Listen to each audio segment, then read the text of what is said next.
इतवार की दोपहर। इतवार की दोपहर थी। सफाइयाँ कुछ बाकी थी, कुछ बर्तन साफ होने थे, कुछ कपड़े धुलने बाकी थे। कामकाज कुछ ना था, कारखाना भी बंद था और मैं घर में था। ड्राइंग रूम में सोफे पे बैठ के सुस्ता रहा था, अलसा रहा था, मस्ता रहा था, इस सोच में कि अब क्या करूं, कल क्या होगा। मैं सिगरेट पी रहा था कि तभी अचानक दरवाजे पर दस्तक हुई। मैंने कहा, दरवाजा खुला है, अंदर आ जाओ। नजर घुमा के देखा तो एक लड़का खड़ा था, करीब 20-21 साल का लग रहा था। डरा हुआ, सहमा हुआ, घबराया हुआ।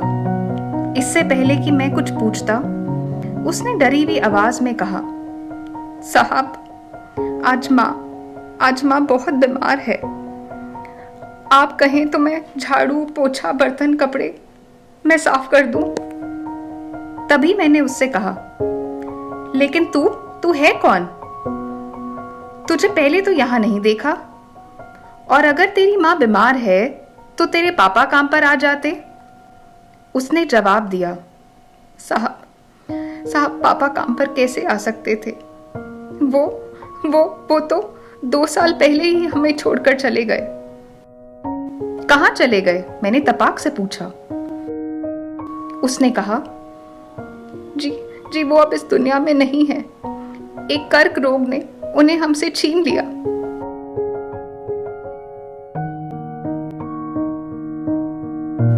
उसकी बात सुनकर मैं कुछ सहम सा गया और सिगरेट बुझाते हुए उससे कहा, कोई बात नहीं बेटा, तुम घर जाओ, मैं मैनेज कर लूंगा।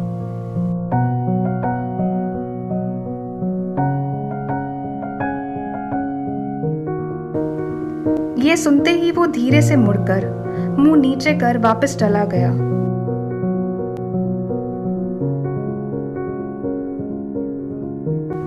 और मैं अंधखुली आंखों से अब क्या करूं, कैसे करूं, कल क्या होगा, ये सोच रहा था। मैं एक सिगरेट और पी रहा था।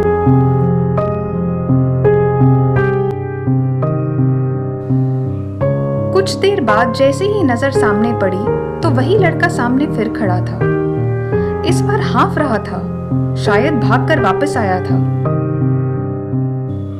इससे पहले कि मैं कुछ पूछता, उसने फिर कहा, साहब, पगार तो नहीं काटोगे ना? मैंने कहा, बेटा, मैं तुम्हारी मम्मी की पगार नहीं काटूंगा,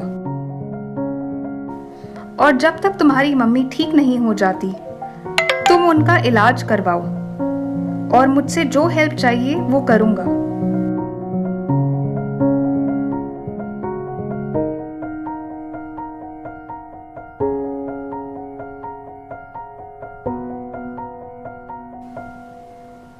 वो मुंह नीचे कर मुड़कर वापस जाने ही लगा, लेकिन दरवाजे के पास पहुंचकर रुक गया, पलटा और बोला,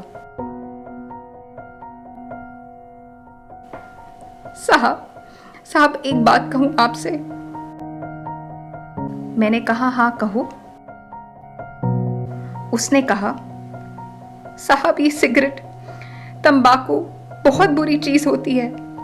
इसी तंबाकू की लत ने हमसे हमारे पापा को छीन लिया, और अगर आप जैसे साहब लोग को कुछ हो गया तो हम गरीबों को कौन सहारा देगा?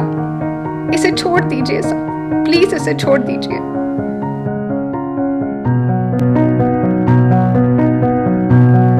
ये कहकर वो चला गया और मैं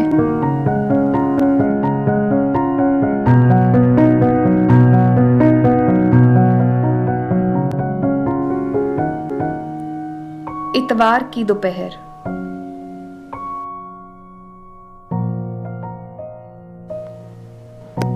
किसी ने बहुत खूब कहा है कि पान की दुकान के बाहर ये जो बुझी हुई, मसली हुई कुछ सिगरेटें जमीन पर पड़ी हैं, दरअसल ये सिगरेटें नहीं हैं। ये सच में सिगरेटें नहीं हैं। ये वो ज़ाया वक्त है जो एक बाप अपने बच्चों के साथ गुजार सकता था।